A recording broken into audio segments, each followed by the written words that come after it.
are now watching the Innovation Box podcast brought to you by Mark Price Engineering Limited.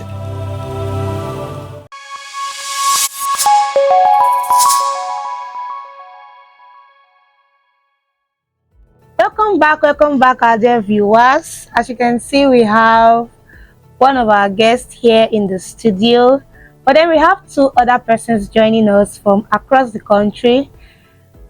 Before we go ahead, let's have them introduce themselves. Let's get acquainted. Thank you very much for joining us here in the studio.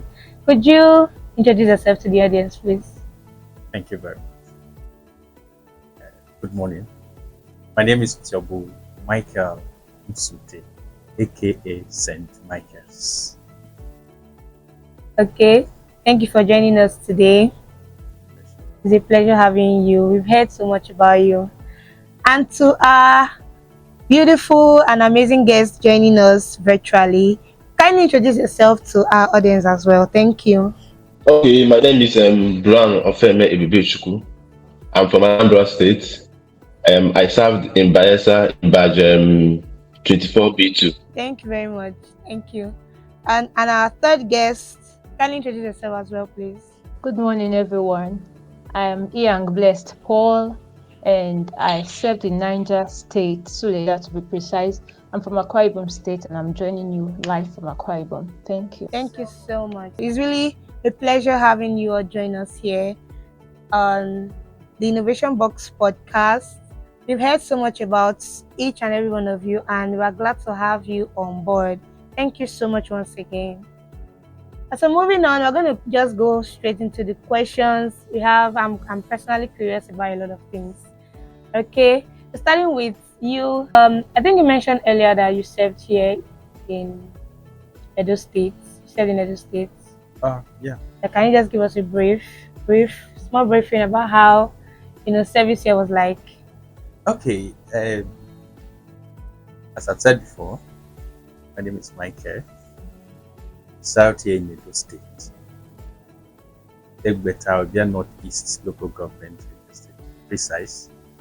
And, my PPA was Rosa Mystical at secondary school. I served. It was a nice experience. The people, they are good people, very accommodating. Though they're just like six, depends on the side you're looking at it. So people, they have different characters based on how you interact with them, the way you present yourself to them. That's how you see either negative or positive side of it.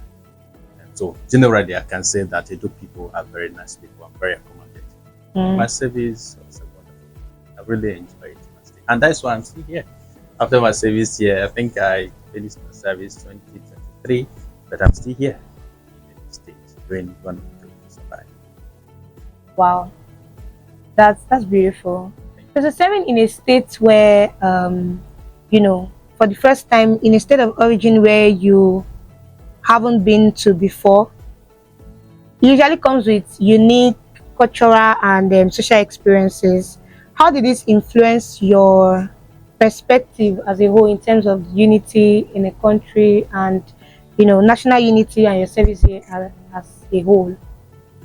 You understand, like coming to serve in a different state, totally different from your state of origin, how did that affect your perspective in terms of national unity? Exactly, and that's a good question. See, let me say that one, they said traveling is part of education, and that is the main aim of NYSC, to go out and unite. You leave your comfort zone. You go to. I think let me say that this is my first time NYSC. Should I say coming to Edo State? It was NYSC that brought me for the first time. Came to Edo State. So from Benue to Edo State is very far. Actually, some people that came with me that were from Benue, most of them were deployed because it was far. They said it's too far, they can't stay. And I said no.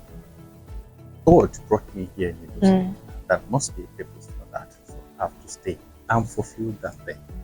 And I can say that my stay here, and thank God I served in the village.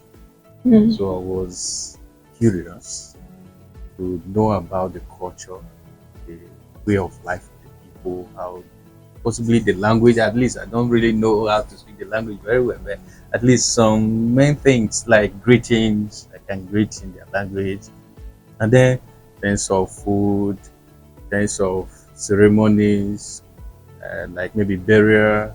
It's quite different from Benue. Mm. There we don't really take burial that serious. Here is it's like a kind of celebration. Sometimes they will do burial 2, 3, 4 days. But there is just a day. Just once you are being brought from the mortuary, that day they will have a wake. The next day you are buried. If it's a Christian wake, as early as 7 or 6, you are being buried, and that ends it. If there is any gathering of such, it should be either Thanksgiving by your family. Mm. And if not, there's nothing apart from that. But at least when I came here, there's a way they do it differently. After the burial, there's party, so many other things. So I learned that one too. Mm. So you've picked up a few things staying here in the United States. Okay, so I'd like to hear from Blessed. How did serving in a different state, totally different from your state of origin, how did it change your perspective, or how did it, affect your perspective in a whole in terms of national unity? How? This was my first time going to the north, mingling with the northerners. I got to know that it's not just made of the Asa tribe, that there are other tribes like the Bagi, the Nupe, and so many others. And that's changed my perspective. It's really brought alive that saying that of unity in diversity, especially when we had to do that traditional day, that cultural day. You as an Igbo person, being in the Nupe tribe and all of that. So it changed my perspective. It's made me know that even though we speak different dialects, even though we are from different tribes, different origin, we have one common thing, and that should be unity. There's something that brings us together, and that is that unity. And so my perspective really changed about being tribalistic or having a sect, but coming together to share ideas, to share culture, to share oneness. Okay. Thank you very much. And moving to Brown, how would you say your perspective has changed towards the country, towards national unity, and your service here as a whole? Okay, thank you so much. So when I was posted to Bayelsa State, we all have expectations. You get the point. That was not actually the place I wanted to be posted, because I've not been to that part of the country and all that. So when I was posted, it was I had mixed feelings, So, but I had to answer the call of national service. You get the point. So when I got there, it had mixed feelings and all that. So I had to, in the camp, I had to know how to integrate myself. And at the end of the day, I think I was in platoon 1 and all that. You get the point. So participated in a lot of platoon activities and all that. And so when I got my posting, I got my when we finished with our camp, I was posted to the Niger Police Force based on my background as a criminologist. So I had a lot of experiences. The police exposes you to a lot of things. You get the point. You meet a lot of people from different places and all that, giving reports, a lot of crime activities and all that. So it exposed me to a lot of things. Basically, Bayelsa, it's seen as an oil, a place known for oil production. You get the point. But it's more than that. They have a unique culture, especially the Jaws, because Jaws are the most. In terms of population, they are more populated in Bayelsa than in any other states in Nigeria. So I have to meet, it's a small state. It's just 8 local governments. You get the point. So I visited almost all the local governments when I was there, based on my post and all that. So it opened me to another part of Nigeria. When we talk about unity in diversity, it's not just rhetoric. You get the point. I experienced it there, because the lot of things they do there that we Igbos also share with them. You get the point. So I think I can stop here for now. Thank you. All right, thank you so much. It's a beautiful thing that your perspective have come to change or improve in terms of national unity due to the National Youth Service, right?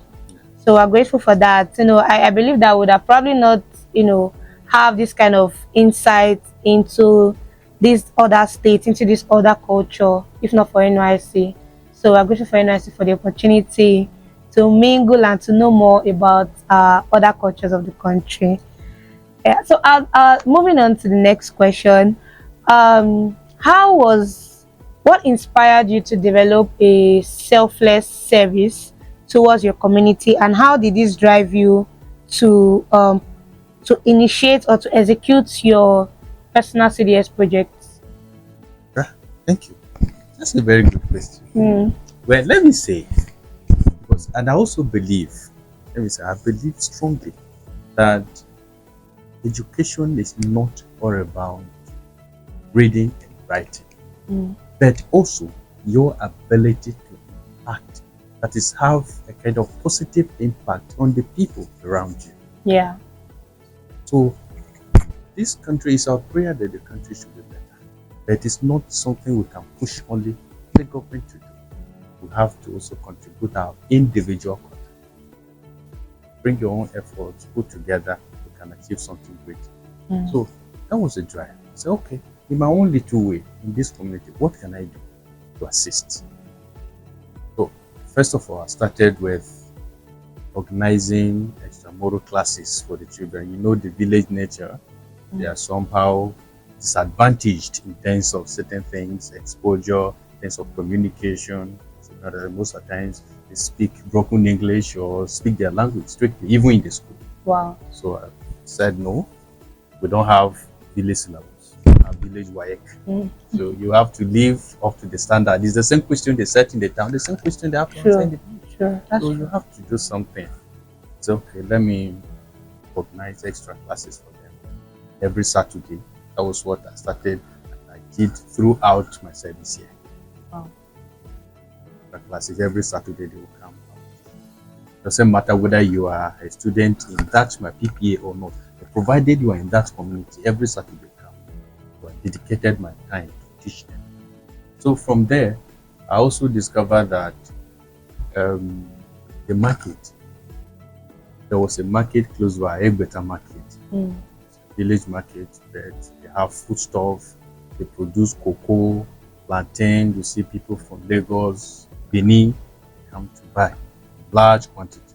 So I said, okay, this place, the market is good. It attracts people from different places, but they don't have a public toilet. So if you come, or if you want to make yourself comfortable, you have to locate one nearby bush, which security-wise is not safe. Then that health-wise is also not environmental friendly. Yeah. So I said, okay, what can I do? See how I can build public toilets for them. I met the elders, the Kenyan people, and said, it's something that's working towards it, but financially they are incapacitated. So I said, okay, together we can do it. I don't have the money, but together we can do it. Yeah. That was how we started. So from there, over. So from there, I now said, oh, I need to write to NYSC. All these ones. Okay, before then, I was also doing physical donations, as in donation of relief materials to women, to old people, the poor in the community, because I discovered that there were old people, some did not even have children, they were somehow abandoned, they didn't have anybody to take care of them. So I started getting relief material, clothes, food stuff, and there was one other woman too, let me say mentally challenged woman. She was very poor, but someone took advantage of her, impregnated her, and abandoned her. Wow. And fortunately, she gave birth to twins. Wow. So life was a bit tough. I took it upon myself, visiting her very often. So the other woman too, and she had a sickness, no children. She had a sickness, I can't really know the name anyways, but the toes were somehow cut off. It's always indoors. To provide kerosene, provide foodstuff, that, that. So all these things I was doing, I did not write anything. Otherwise, I was just doing it because I felt it's good to do it. So when I now started the toilet project, I said, okay, this one is a bigger project that requires a lot of money.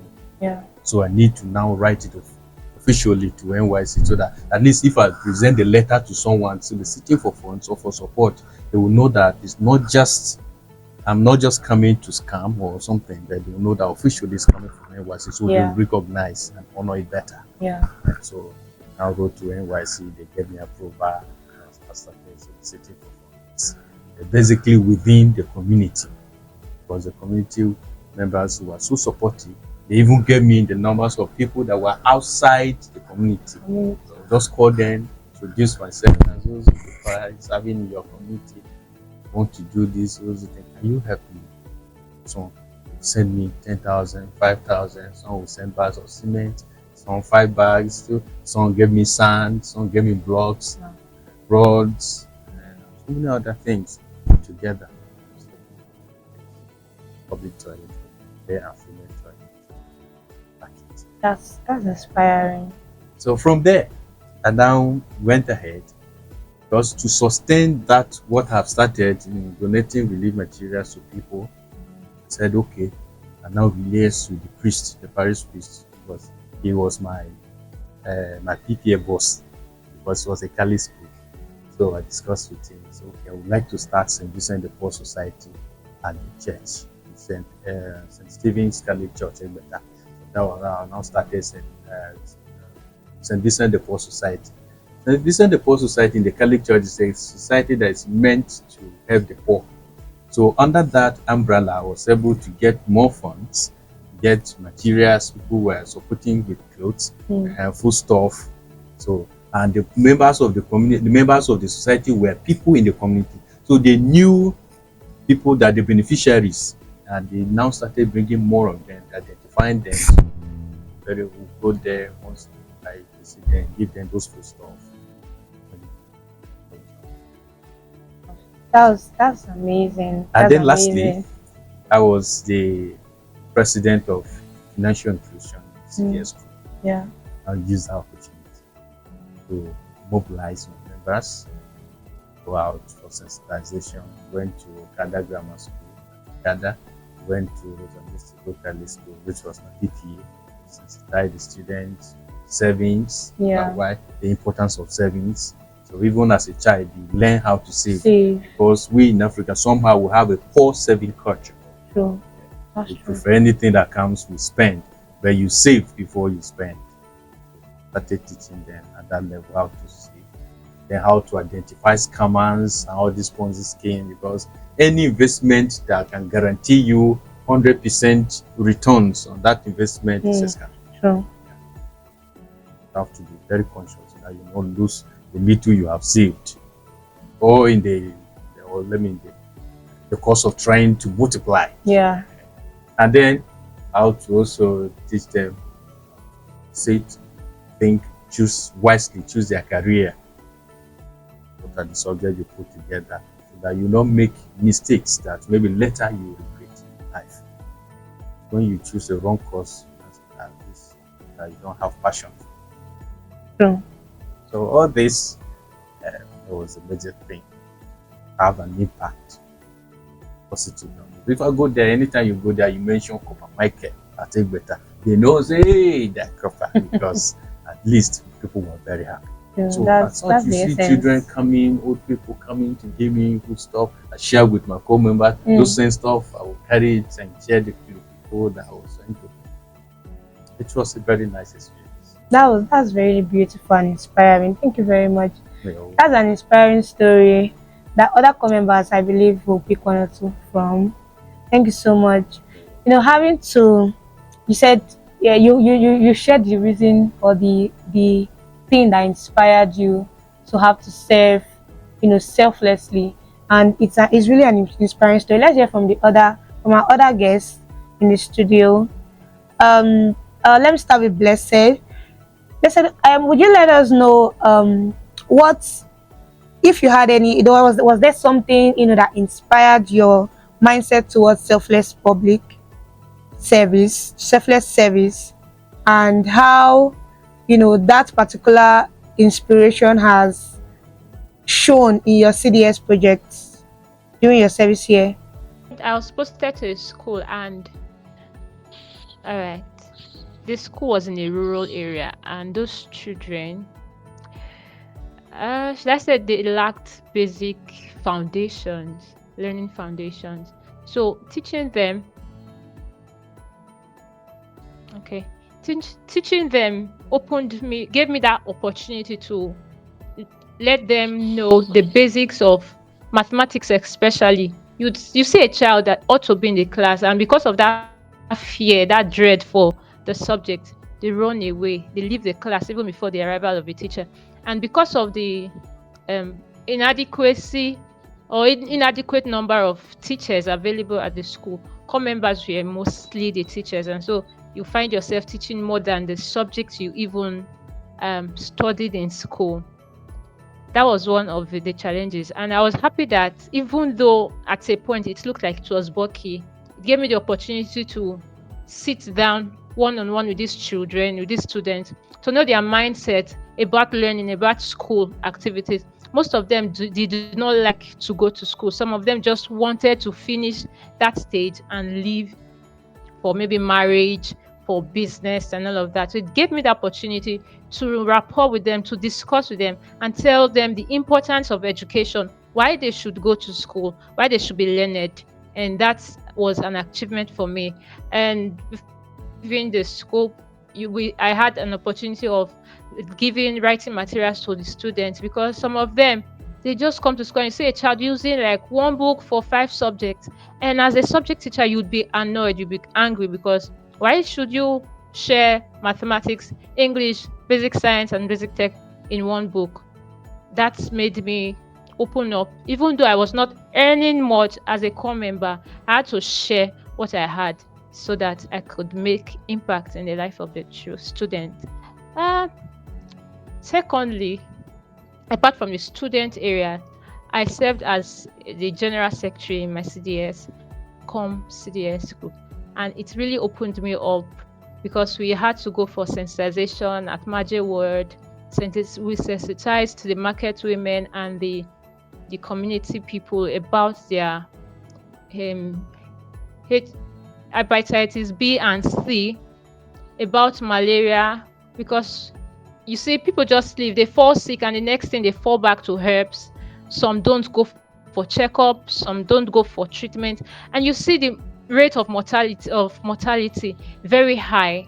So as Medcom CDS group, our responsibility was to go into the market, go into the rural area, make these people know what they are up to. Health is important. Health is wealth. If you are not healthy, you cannot succeed as a business person. If you're not healthy, you can't make money as a market woman. So this was what we did as Medcom CDS group. And as the secretary, I was always at the forefront, ensuring that things are being done rightly. We did malaria sensitization at the Correctional Centre. We did hepatitis B and C testing and screening. And so many people did not know that there is something as hepatitis B and C. And that sensitization opened them up to the knowledge of that sickness or that disease. And those people that tested positive were given orientation on what to do and what not to do. So those were the basic things that I did as a secretary in my CDS group. Thank you very much. Thank you so much, Brown. Could you let us know what inspired you? This conversation, we really want to know that. We know that actions are not just, they don't just happen. There's usually something that inspires it. So I saw your achievements. Personally, I came across them on social media and they moved me. And I was wondering what really inspired you to make such moves. Could you just share some lights? Okay, and thank you so much. I did 8 projects But I think let me start with the first one. The innovation of 4 classroom blocks in the community primary schools while in Bayelsa State. Now, like I told you earlier, that I work with the Nigerian Police Force based on my background as a criminologist. So one of the core issues or core security issues in Bayelsa State is cultism. You get the point. So I wanted to do a sensitization program against cultism. I was trying to reach out to the young people in primary and secondary school on the need for them to stop cultism or to engage in cult activities, because that was one of the primary issue that is facing security. That is one of the security challenges in Bayelsa State. You get the point. So when I got to that, so when I submitted my proposal to my LGI, unfortunately, I didn't list out the schools. You get the point, that I needed to do that project. You get the point. So she told me to go back and search for the schools I would do that project.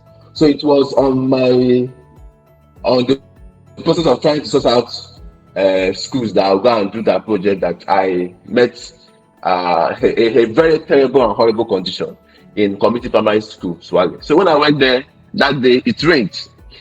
I'm not telling you jokes. I've sent the videos and pictures to your team. The day I went to that school, I didn't see any roof, windows, nothing, no doors, no windows. In fact, that day it rained. I saw school children scooping water from the class. When I mean scooping water, is bearing water from the class.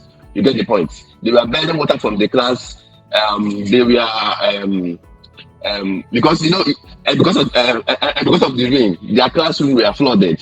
You get the point. It was flooded. I mean, not primary 1, not primary 2, not primary 3. In the entire school, no roof. I'm telling you a life story. So I was like, is this a film trick? Is it, am I in the real world? So I was like, So when I met the headmistress, she told me, yes, that I've been in this condition for the past more than close to 10 years, that they study without roof. So if it rains, what do you guys do? She told me that whenever it rains, that is the end of school or lectures that day. You get the point. So I was like, what can we do? You get the point. Because these are primary school children, not even secondary school. If it was secondary school, they can manage. But these are primary school, basic education. People that are going to school for the first time in their 3, 4, 5 years of their life. So why would they be subjected to that condition? Did they do anything bad? No. And the other thing is that I noticed that those that attend that school, I'm not trying to belittle their parents, but I noticed that they are the poorest of the poor in that community. Because no parents, like no father or mother, will allow his or her child to go to a school that there's no roof, no windows, no shelter. You get the point? So I noticed that these are the poorest of the poor, and we must try to do something to salvage the situation. So it was a difficult one for me. So because it was almost already 3 or 4 months to the end of my service year. You get the point? So I had to start mobilizing resources. I reached out to the community, I reached out to my friends, even outside the states, and we were able to raise some money. Initially, what I wanted to even do was a 1 classroom, because in Nigeria, building materials are not cheap. It's not what you can buy. To get a roof, to get PVC ceiling, to get new doors and new windows, it's not cheap. So, but by the special grace of God, we were able to mobilize resources, and we were able to get at least to about 4 classrooms. You get the point. We installed we roofed the 4 classrooms, even with the headmistress office, because even the headmistress office didn't have any window. It didn't have any door. I'm telling you the truth. The headmistress office, that is the headmistress of the head teacher of the school.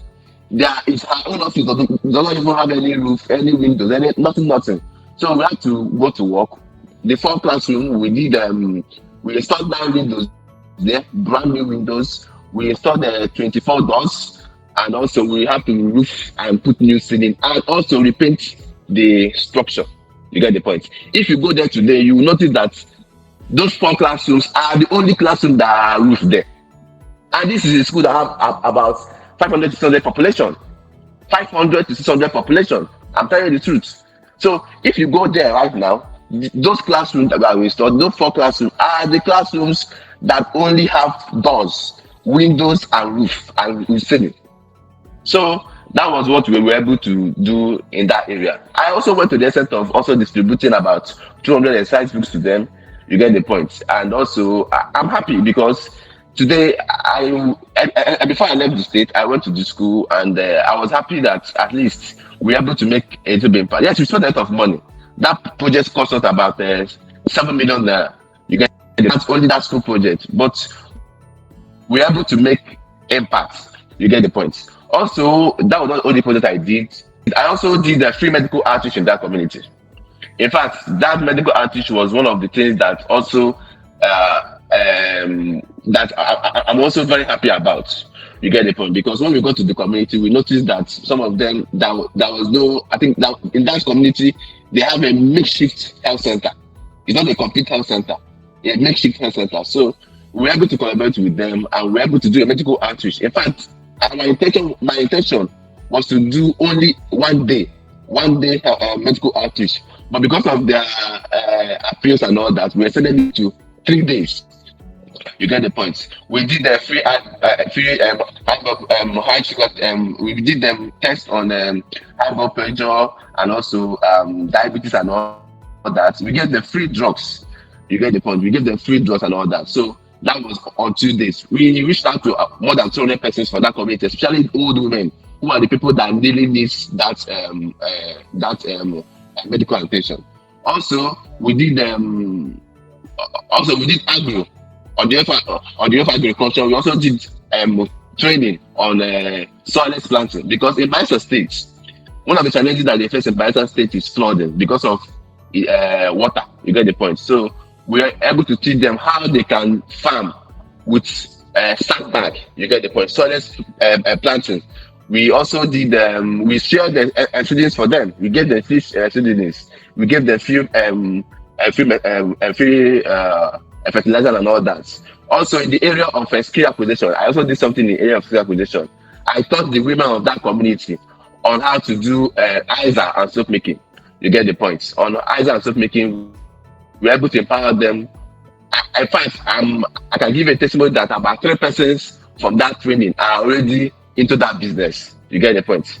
From that training of soap making and ISA, you get the point. Also, the 4th project I did was I distributed I did quiz competition in that school. I gave some of the beneficiaries size books, pen, and school bags. Yes, the best students in nursery and primary in the nursery 2, nursery 3, and primary 5 and primary 6. We gave them school bags. We gave them a size book. We gave them pen and all that. Also, the 5th project was I gave for NYSC officials in Bayelsa State. I did free eye screening test for them. Yes, I did. I called the medical team, and we were able to screen them on their free eye screening. You get the point. Free eye screening test. We were able to reach out about 50 NYSC staff plus, and also other people in that federal secretariat in Bayelsa State, because the NYSC office in Bayelsa State is. You get the point. So that was also what we were able to do. Also, I also distributed the sanitation material to the Nigerian Police Force. That is the 8th project. I also distributed sanitation material to the Nigerian Police. You get the point. I gave them free buckets, both the big, both the small, and all that. So let me not go further. Thank you. You really did so much. I think time was not enough for you to really say everything you want to say. But these are very remarkable deeds, and for you to have been recognized, I mean, these are wonderful things to have done, and it should have only taken selfless service. It should have only taken a mindset of selflessness to be able to do these things during your service here. And I think you mentioned earlier that during the project, carrying out that project where you worked on that school, you were just about rounding up your service year. So for you to have taken that up, I'm sure it had to have taken a selfless mindset, a selfless attitude towards service. And it is amazing. It is amazing. These are great conversations. Okay, viewers, I hope you're enjoying this conversation so far. As you can see, these are great and wonderful works that these people have done. Don't go nowhere. We'll be right back. You are now watching the Innovation Box podcast, brought to you by Mark Price Engineering Limited.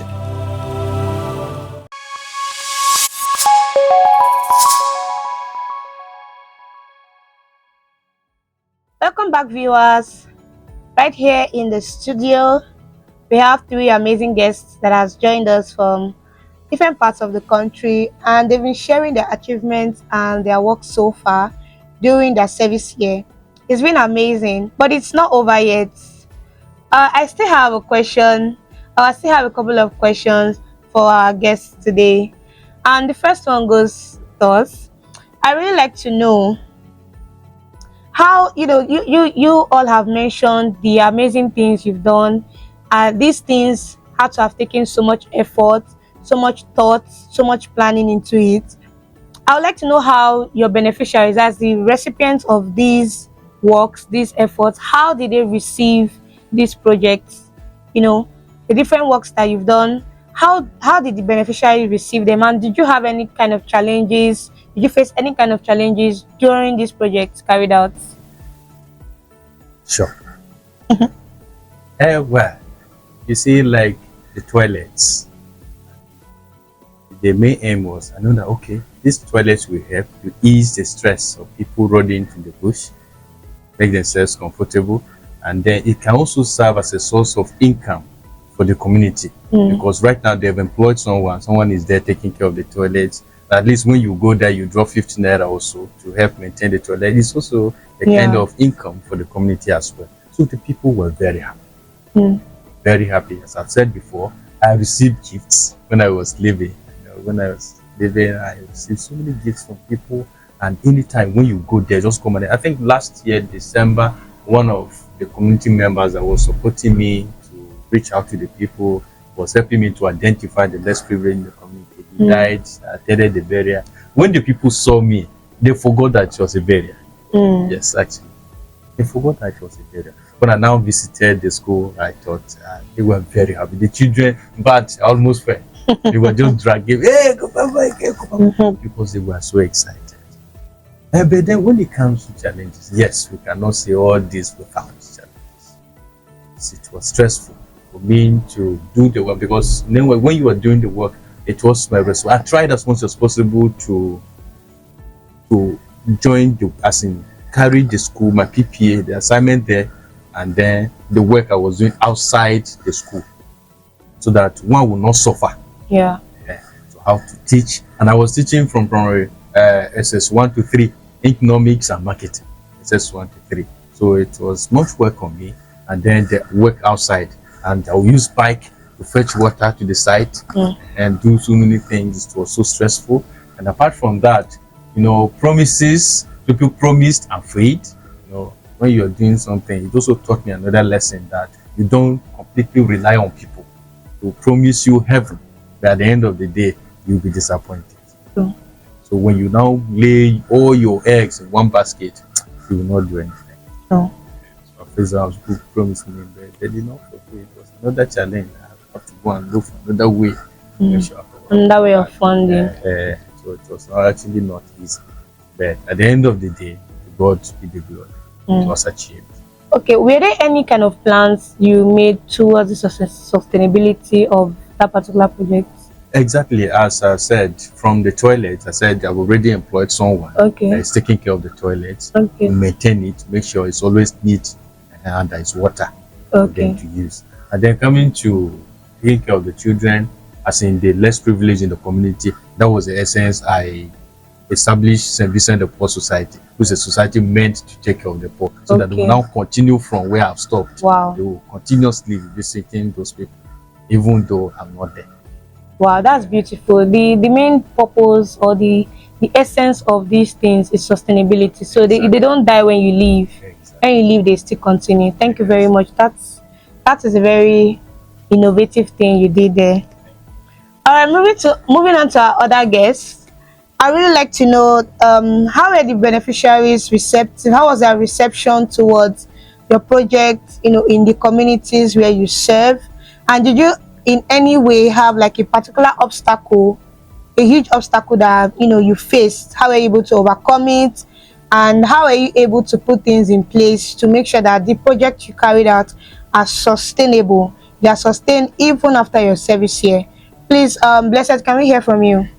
Teaching not just subjects, but teaching values, teaching discipline, teaching the importance of standing out is one thing that I feel it's a lifetime impact that I made in the life of the students that I came across. And also for the medical outreach that was done, these people, you know, living in ignorance is something on its own. For you to live with a sickness and not know that you have that thing, you're just going about taking Panadol, taking paracetamol, doing self-medication, that would in the long run affect the liver, affect the kidney, affect other vital organs of the body. So those medical outreach enabled me to let this is what is wrong with you, and this is how you should take care of yourself. So I would say that those are sustainable projects that will go a long way to help them come to terms with the condition of their health and take care of themselves the way they ought to. So I would say that yes, we did a sustainable project, and that was it. Okay. During your project, during Is that my the period question? where you carried out this project, did you face any kind of obstacle? What kind of obstacle Okay, did you face, and yes. how were you able to overcome it? Yes, I did. I did face some obstacles. Community getting permission, because you cannot just go into a community and say you want to carry out medical outreach, or you want to give somebody an injection, or you want to withdraw their blood to run a test. No, that was one of our challenges, and we needed to go to the community, seek permission, go to the clan head, the village head, get permission that you are coming into their community to carry out some medical outreach. And sometimes it was not easy for us to get that permission, to get that access. So one challenge we had was access. Another challenge that came up was, you know, some parents do not appreciate the fact that you give their children something without their permission, and it was weird, but it was a challenge.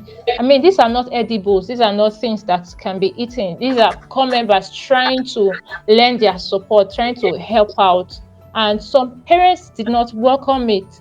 It's as surprising as it was. I didn't know how to react to that. Some parents did not welcome the fact that you're giving their child something. It was as if there was a string attached to the gift, and we had to come out and clarify the fact that no, nothing is attached to it. We're helping these students so that tomorrow they will know the value of education and embrace it. Those were the major challenges we had.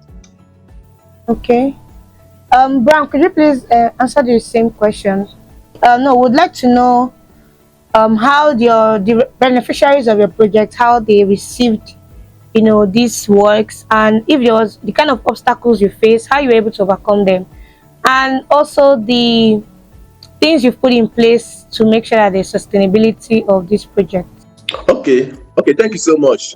Well, on the issue on how they received the different projects that we did, they were appreciative of the fact that I was able to come into the community to help in renovating their schools and their school, because on the day that project was commissioned, by the special grace of God, the NYSC state coordinator was there.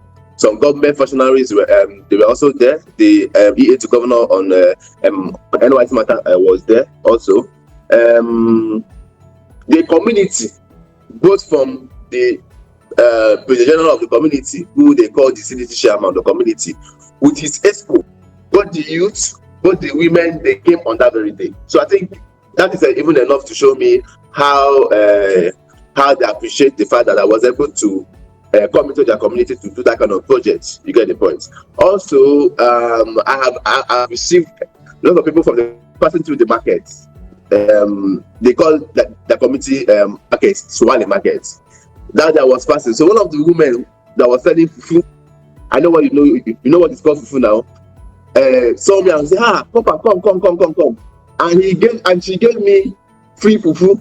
I was thanking me, hey, that she heard what I did and all that. So, so I think that is even the one I even hold to I hold to my heart that kind of appreciation. You get the point. But beyond that, I've received a lot of calls from community and even the states. I got the state honors award. In fact, as a matter of fact, I was already called member in my past that got that award. So I think they were appreciative. Wow. Then going to the challenges.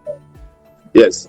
Then I'm going to the challenges. My there. Yes. Okay. Obstacle. Well, I must thank my team because I had a team. I want to mention their names because it's very important, because you have to be appreciative of the fact that you work with a team, because I cannot be everywhere. You get the point? Because when I was doing that project lasted close to 1 month. You get the point? But in that 1 month, we are still carrying out other projects. I don't expect me to be everywhere. I must thank my team, Victor Nwachukwu, Joy Erobi, Titilayo, Princess Nwankwo, Abigail. They were helpful. You get the point? Throughout the project. Then on the challenges, one of the basic challenges I faced was funding. To solicit for funds, no be here. No be here. Like, it was difficult for me, because of the kind of project I was doing. And when you come up, some people may not even believe in you. They'll be like, where are you from? You are coming to our state. So soliciting for funds was very difficult for me. But by the grace of God, I was able to surmount that challenge. You get the point. Other challenges was cost of materials, because some of the things I projected when I was making my project was when I went to the market, it was not what I saw. In fact, if you spend more than 24 hours or a day not to buy that thing that you price another day, you may spend that 1,200 may become 1,500 in 24 hours. So that was also a part of the challenge. On the issue of sustainability, well, one of the issues that, let me focus on that building project. One of the things that happened to that school is that they allowed hoodlums. You get the point. They allowed hoodlums to come into that school, because it was hoodlums that stole both the doors, break into the school, the doors and everything in that school. You get the point. So hoodlums were part of people that really did great damage to that school. So before I started that project, I told the community that you must give me security. You need to assure me that if you have to raise funds and fix this particular project or fix this school, that you must be able to protect it, because it's not about doing project; it's about protecting the the property. You get the point. So when I had a meeting with them, they raised about 5 persons, be security, morning, afternoon, night. They are doing shifts, morning, in the afternoon, in the night, and they did that throughout when I started the project. In fact, I spoke with the headmistress 2 days ago. You get the point, because she called me. I told that student. She told me that they are working. So every morning they have the security, afternoon, evening, and even in the night, the security must be there. So that was one of the agreements that I reached with that community, because it's very important. Because if you don't provide security, those hoodlums, they'll still come back and do another damage in that school. So that was also one of a lot of things I did. Then also, when we finished our medical outreach, the remaining drugs, I gave it to the health center. You get the point, because we didn't exhaust all the drugs that we bought. I gave it to the health center for them to continue to help out, because because they had a makeshift health center, like I told you earlier. So I gave them the remaining part of the medical, both the drugs, the glove that was remaining. I gave it to them. You get the point. And also, what I've also done was that in that school, we have also written to the government on the need to intervene, because I only did 4 classrooms. We have more classrooms that are remaining, about 4 more classrooms, to get the point, and even the library, the computer lab, and everything. So we have written to the government on the need for them to come in. And also, I also wrote to the local government education authority. In fact, the education authority even gave me a commendation letter. I told them that I'm also beyond the community. I'm also handing over these things to you, for you guys to also make sure that you survive this thing. And also the need for more teachers, because due to the terrible condition the school was in, you get the point. Some of the teachers that were posted there some of them absconded. You get the point. So I also wrote to the authority for them to bring in more teachers in that school. So for now, I think that is the most I can say. Thank you. Thank you very much. Thank you very, very much. Each and every one of our guests has spoken greatly in terms of their different projects that they carried out during their service year and how much impact they've made in the lives of so many people, including the younger generations and even the older ones. It takes a lot. It takes courage. It takes selflessness to carry this project out. And each and every one of you were recognized one way or the other for your different projects. How did it feel being recognized and appreciated? For after all of your efforts, I'm sure. How did it feel? How did you feel receiving a handshake from the president? You received a handshake from the president Yes, of Nigeria. let me say, that was my happiest day. That was my happiest day. But please, permit me to go back and mention this. From the challenges, I forgot one thing. You see, when you are doing something, there are some people that at that particular time, they will say before they will not say it. They will allow you to do to some certain level. They will not bring their own idea and condemn what you have started. They feel, it should be like this. So you feel that you are going forward, and then you discover that you now have to go back. And then doing this kind of project, another challenge is that you discover, because you are not in that environment, you don't really know the people that are best in one thing or the other. Yeah. You now go for a wrong person. It happened to me. I picked a carpenter to roof the toilet, and unfortunately the person I got was not a professional. They think the first one, the roof they did, it was wasted, but it was not something to write home about. I have to remove the entire roof, go and buy another long span, and come and roof it again for the second time. Make it the way the standard I wanted. So it was actually a challenge. But that's by the way. You see, when we were doing all this thing, we did not expect anything. It was a selfless service. We didn't expect anything. See, I finished service in 2023. I started 2022 and ended 2023. 2023, 24, 25. We didn't expect it. We were busy doing things. Last in July, I got a call around 4 from the headquarters in Abuja. One woman just called me. Michael, this after introduction, he started telling me, congratulations, you have been nominated for NYSC President's Honors Award.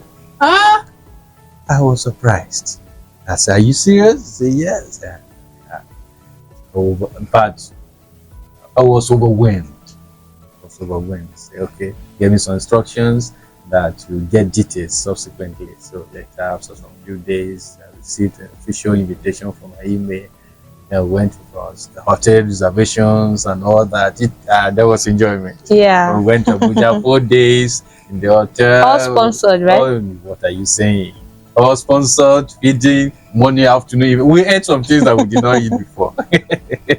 That we did not purge. Thank God. So it was a wonderful experience. So from there, we went for the first time, we went to the presidential villa 2 times. We went on Monday, we went on Tuesday, which was 29th of July. Then the event was held, very joyful. We were presented with what you can see this one. Yeah, we can see it. It looks good. I also have what that was given to me.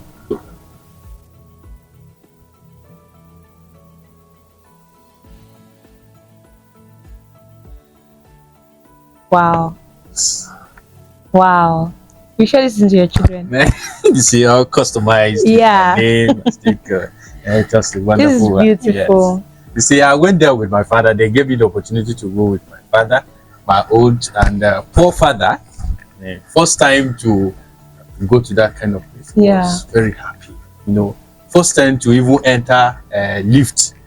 He now asked me, my son, this thing that I entered that is shaking my body, what is it? I just laughed. So he was very happy. Yeah. So the award came with other things, other benefits as well. We were given automatic employment, the federal civil service. We were also given a cash reward, and then they gave us scholarship to study the PhD level. Wow. Our postgraduate studies, the PhD level. These were the benefits came with the approach. We didn't expect that. Wow. But in generalization, let me say that whatever you are doing, just give your best. At the end of the day, don't expect anything, but Yeah. God have a way of rewarding you. Rewarding. To the youths, let me say, just do your best. Together we can make this country better. In any way you can, just do your best. Help. That help one day will come back to you. Thank you very much. Thank you very much. Even to our other guests, just so you guys know, he's not the only one that was recognized though. Each and every of our guests here in today's episode were all recognized one way or the other for their projects, for their outstanding works during their service year. But Blessed, could you let us know how it was receiving the award from the Director General, and how did that shape your perspective towards your future, your vision towards your future? Thank you very much. Talking about awards, I was awarded the third place winner of the Director General's Writing Challenge competition that held in June 20th, June 20 rather, June 20, 2025. The call came in September. I participated in the writing challenge. Let me just do it. That was the attitude, because I wasn't aware of it, and my LGI recommended me, and I did it. I sent in my entries and all of that. In September, I got a call from Abuja that I came out to third position. I was like, wow, okay.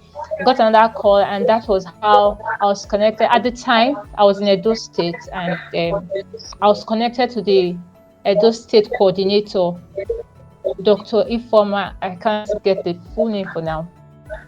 Dr. Ifoma. And that was it. I got awarded the third place winner in September. And what did that do to me? It showed me that if you have something to go for it. Do not be afraid. You know, there's one thing. You are the only person that can have confidence in yourself and push it. Other people may hail you. They may just hype you. But you know yourself more than anyone else. When I went for that, I wasn't expecting anything. And I just went for it. And it came out well. I wasn't expecting it. It came out well. And I want to say that whatever you find yourself doing, do it diligently. Do it without fear. Then when you say you are doing something without fear, it doesn't mean that you will not shake. It means even when you're afraid, still do it. That was one of the lessons I learned. Thank you very much. Thank you so much. And to Mr. Brown, how did you feel being recognized? You went viral. You went very viral. I hope you know that. I came across your video. When I came across it, I was like, wow. For you to have done this. I mean, I won't have to go through your page. But let us know, how did you feel getting recognized and celebrated, across the country? And how did that also shape your future? How did that shape your vision towards your future? Okay, thank you so much. I just finished the last set. We had the last batch that passed out. You get the point. Last month, so I got the State Honors Award by the grace of God. I was the only person that got it in my batch, and my reports like that. I tap from your, I tap from your award though. My report has been submitted. Yeah. My report has been submitted to Abuja, so by the precious grace of God, maybe I will become like Daniel, by the grace of God. But beyond, thank you. But beyond that,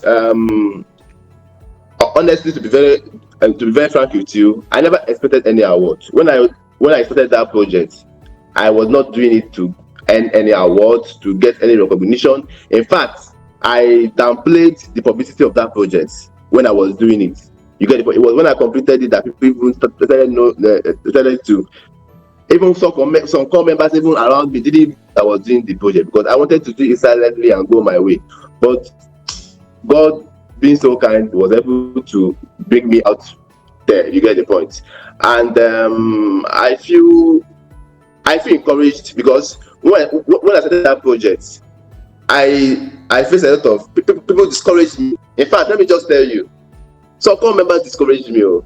Some of my friends, you have strength, you get energy to go, and because that time I don't stay in the lodge. I'm always out there trying to get money for money. I was stressed. Sometimes I come back by 10 o'clock in the night, even when the building project was going on. Sometimes I come back by 11 o'clock. You get the point. In the night, I'll leave by 7 o'clock, come back by 10. You know, some of these workers, sometimes they will disappoint you, sometimes they will mess up and all that. So it was not easy for me. You get the point. So it was not easy. I didn't even, when I was doing it, yes, I was doing it for those kids. You get the point. But I also felt a little bit in my inner self. I was happy that I did that project. You get the point. So for me, I encourage other core members.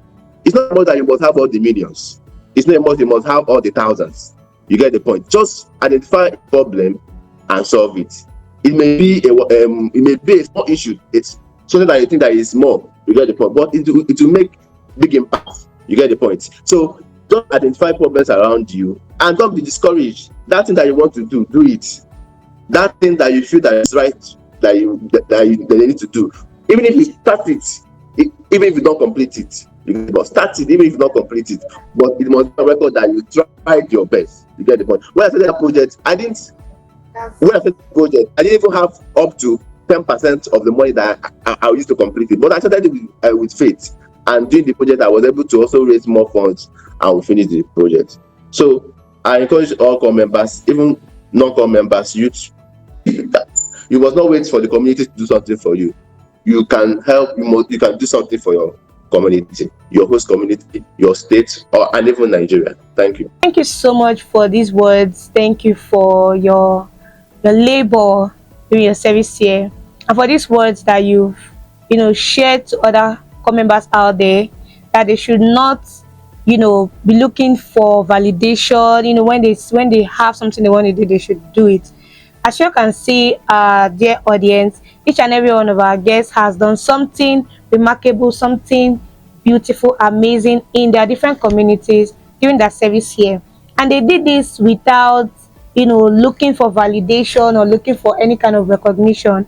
They did this out of selflessness, out of their love for their community, their host community. And it has turned out to make so much impact in the lives of the beneficiaries of this project. And now they are being celebrated, they are being recognized all over the country. Thank you all once again for joining us here in the studio. Thank you for coming on to the Innovation Box podcast. It is a huge pleasure on our side to have you all here today with us. Thank you so much, Mr. Michael, Mr. Brown, and Miss Blessed. Thank you all for joining us today in the studio. You're welcome.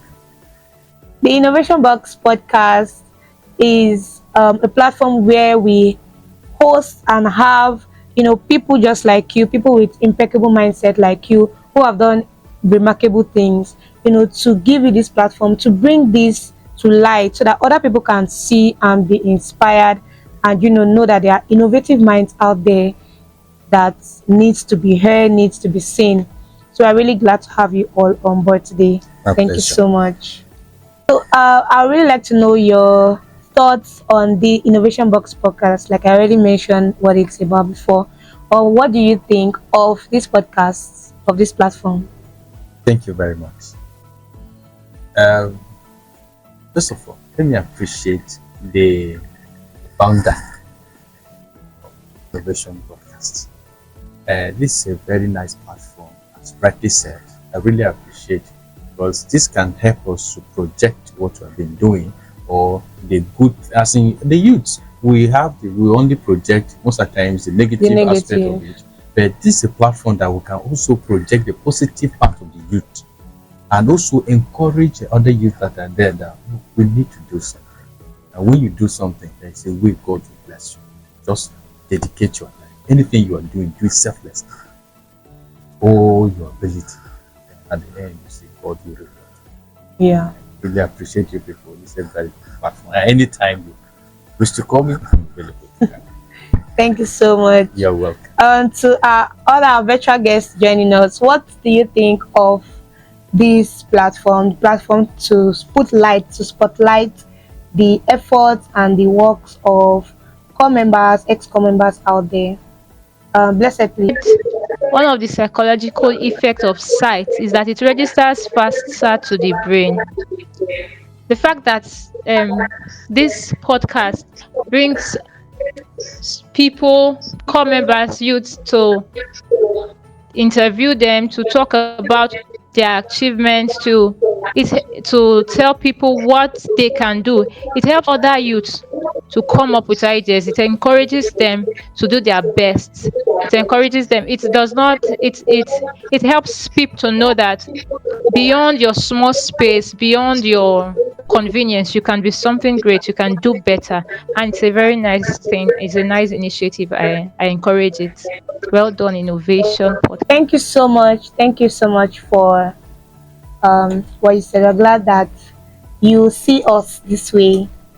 Uh, Moving on to Brown. What do you think of the Innovation Box podcast? Okay, to add to what Michael and Blessed said, I must commend this platform for this opportunity. You know, in Nigeria, we don't celebrate good things. That's the truth. We celebrate the worst of us. So I must commend this platform for bringing this thing to light.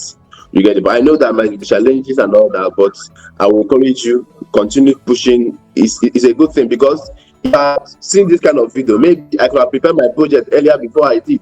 You get the point. Most core members will be inspired, even non-core members, even youths. You get the point. That will get to watch this program. We'll see that there's no mountain too difficult to bring down. You get the point. So I must commend this platform. It's very key to development, especially telling you that you can do one thing or the other. To be very honest with you, if someone had told me that I would have done a project that will get national applause, I wouldn't have believed it. You get the point. So people who may watch my video, what that of the testimony of Blessed and Michael, may tomorrow embark on one or two projects in the future. So thank you so much. Thank you very much. Thank you so much, Mr. Brown, for these words. We really appreciate each and every one of you. This is a huge thank you once again for joining us right here in the studio at the Innovation Box podcast, brought to you by Copa 360 Network. It's a pleasure. And to our audience out there, I hope you enjoyed every bit of this session, because I did. I got to meet people that got to meet the president, So, yeah. So, I hope you really enjoyed each and every bit of this session. This is the Innovation Box Podcast episode 11, and it is brought to you by Copa 360 Network. And this is a huge appreciation to Copa 360 Network for the opportunity and for this platform to spotlight remarkable people doing remarkable things all over the country. Thanks so much for the opportunity. I remain your host once again, Joy Achonwa. And if you've not hit that subscribe button, make sure to do so right now so you don't miss out on any other episode or any other programs brought to you by Copa 360 Network. And to our executive producer, Mr. Waid Zeto, thank you so much, sir, for the opportunity for this platform that you have given to us. We appreciate you. All right, guys, we have come to